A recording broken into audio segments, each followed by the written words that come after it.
6 years ago, 3 words changed the trajectory of my life forever. There's no heartbeat. What started as a normal 8-week ultrasound turned into the doctor letting me know that I had silently miscarried. To say that it rocked my world would be an understatement. All the hopes and dreams and plans I had for my life, poof, gone in an instant. And all of these things that I had thought were insurmountable, like not getting promoted at work or fighting with friends, now felt inconsequential compared to this really hard and big question I had to ask myself, which was, who was I if I wasn't going to be a mom in 7 months? My miscarriage was truly a blessing in disguise from the universe.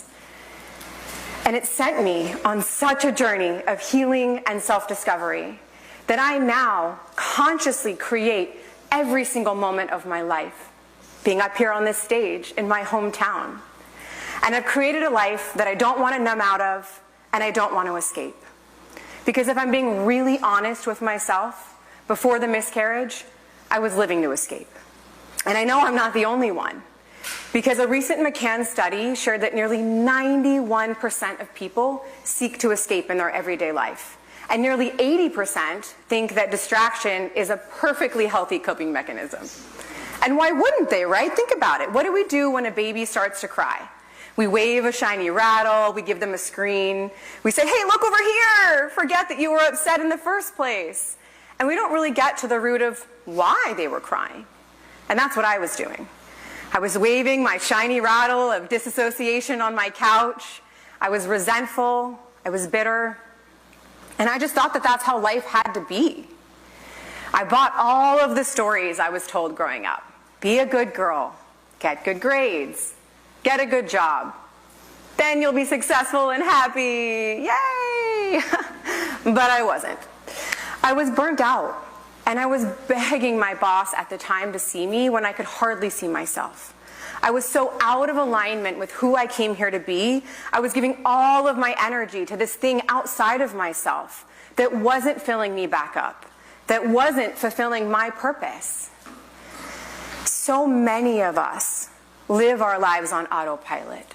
I don't want the universe to have to send you a miscarriage or trauma or this big boulder that disrupts your life. I want you to listen when the universe starts to send you little pebbles to show you the ways that you're out of alignment. Because make no mistake, you came here to be something.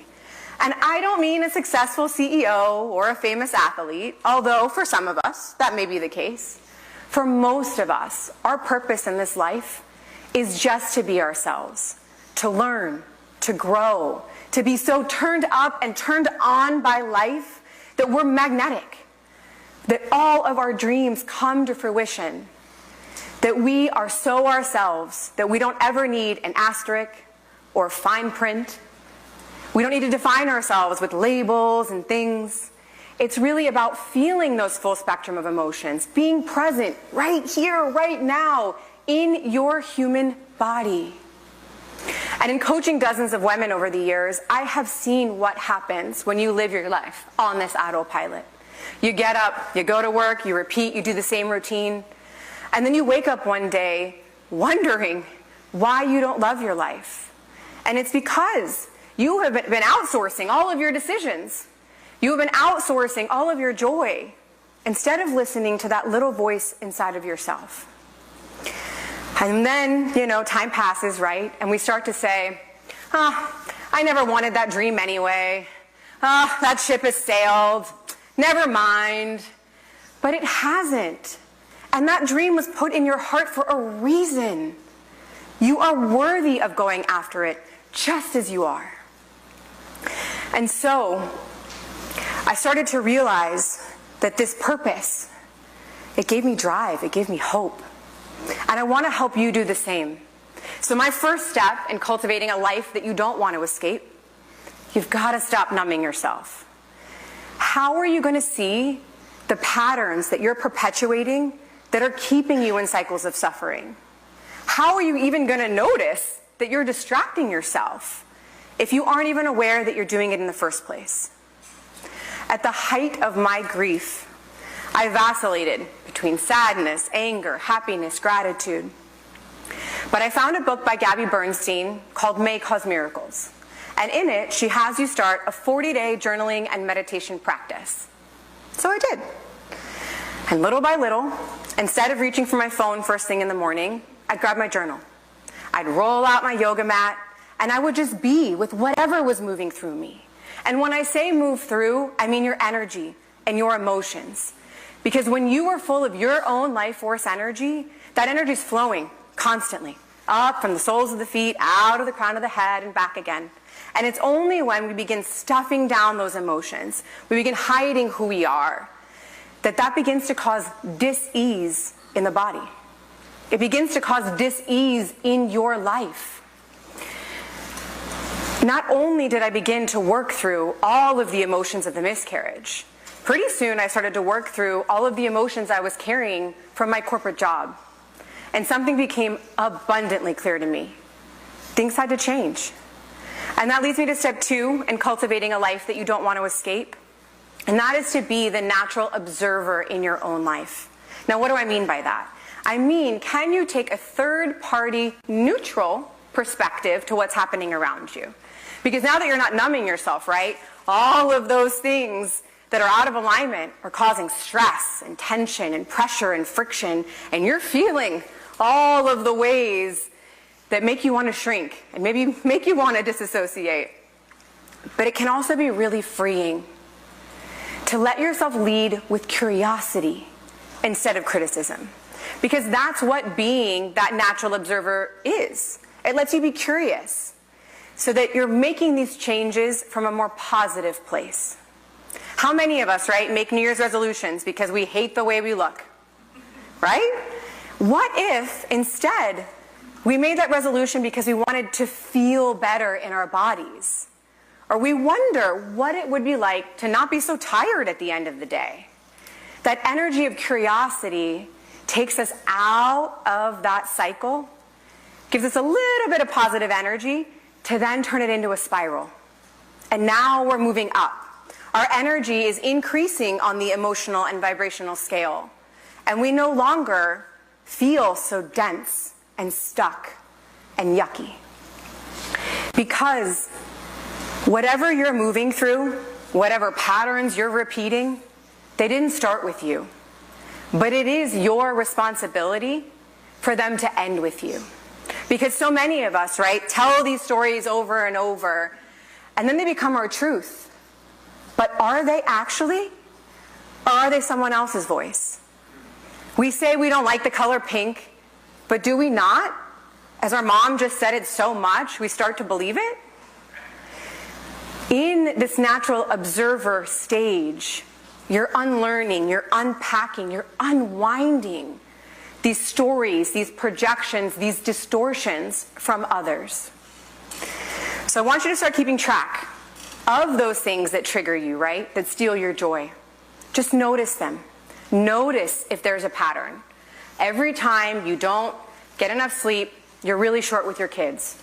Maybe every time you have too much on your plate at work, you come home and fight with your spouse.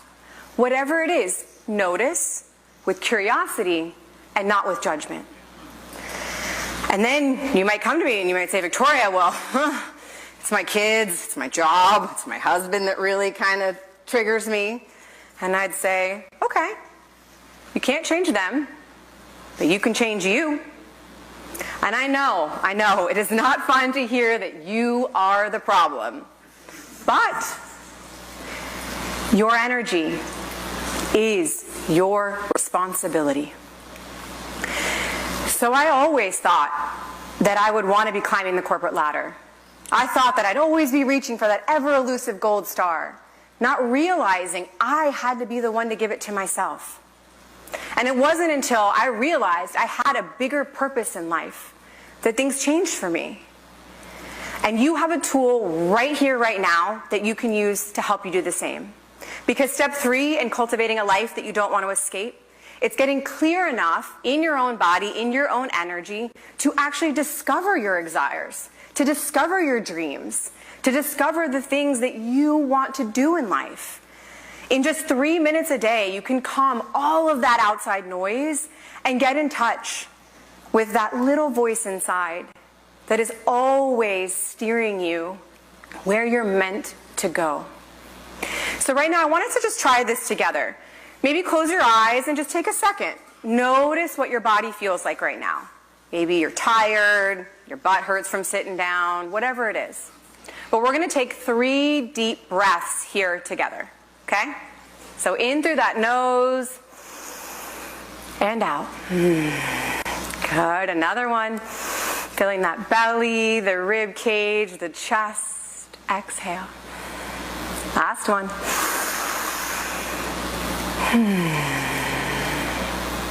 Do you feel a little bit calmer now?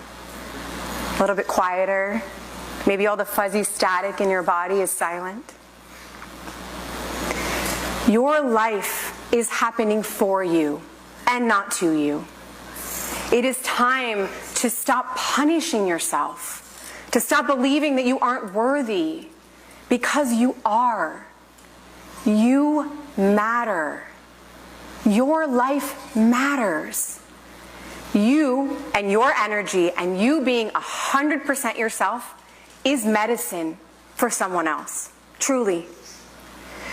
I want to ask you one final question before I get off this stage. How much more could you love your life than you do right now? Be honest. If it's even just a little tiny bit, you owe it to yourself to make those changes, to stop numbing yourself, to live a wildly abundant life. Please stop trying to escape. Let's move from just living to being alive. Thank you so much. Namaste.